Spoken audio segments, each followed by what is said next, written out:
မိမိတို့၏အပြစ်အနာအသားများကိုတောင်းပန်ငွေကြကြောကြပြီးနောက်ကျေးဇူးကြောင့်ကြီးမားကြကုန်သောသင်တို့၏ကျေးဇူးရှင်ခင်ပွန်းကြီး7ပါးကိုလက်အုပ်ကြည်မှုချက်ခုပူဇော်ကြပါကုန်သို့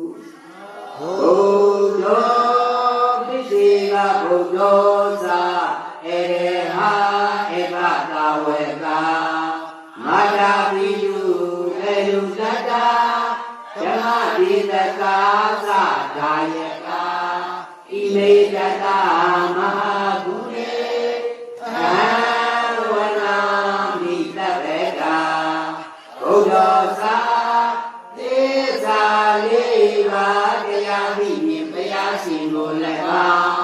ဖြစ်စေကဘုဒ္ဓသာကိုယ်တိုင်သစ္စာသိပြီးပါလေဟောကမပြတိကြရသောသစ္စေကဗုဒ္ဓတို့ကိုလည်းကောင်းအရေဟာသာအာတောကုံကံယဟနာယေမြတ်တို့ကိုလည်းကောင်းဧကသဝေကသာလေဝေလေယာချမ်းရံပါတိဤညာတဲ့ကိုသုံးဖို့တဲ့လာဧကသဝေကတို့ကိုလည်းကောင်းမာတာသာဩလာတွေရဆေလာဘွားကအစာစိတ်လို့ကြုံတွေ့၍ဝေဒီမိယေသူချင်းကိုလည်းကောင်းပြီးသူသာလူလမ်းမြောင်းလှဆောင်ကျွေးမွေးရှာဖွေပြည့်သည်ကျွေးဒီမခင်ယေသူချင်းကိုလည်းကောင်းဘယ်လူသာချမ်းသာရန်တွေ့ပညာပေးတဲ့ခြင်းအကျေအမြတ်လုံးပြုအပ်သောဆရာတခင်ကျေးဇူးရှင်ကိုလည်းကောင်းတတ္တာသာလေးမစေတာသူတော်ကြလည်းရဲ့သုံးမပိကဆရာမြတ်တို့ကိုလည်းကောင်းဓမ္မဒီတကားသာ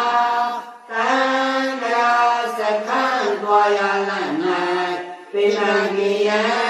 ဤတန်ညွန်ကြမမောင်မရအောင်တရားတော်မြတ်ဟောဘောတတ်သူကိုလည်းကောင်းဒါယကသာသာယေနေမနောင်နေရအောင်ပေတံကေဘုသောကျေးဇူးရှင်တို့ကိုလည်းကောင်းဣမေတတမဟာဂုဏေကျေးဇူးကိုသတ်မဲ့ကုန်သည်ဘုံအင်းမြင်ပြုဤစေဟူသောကျေးဇူးရှင်တို့ကိုအဟံအကျဉ်းတို့သည်တဗ္ဗတာနေနာမကြအချင်းကတိဝန္တာမိကျေးဇူးရှင်မေစိတ်စိတ်တွေလည်းရဲ့မြတ်တိယော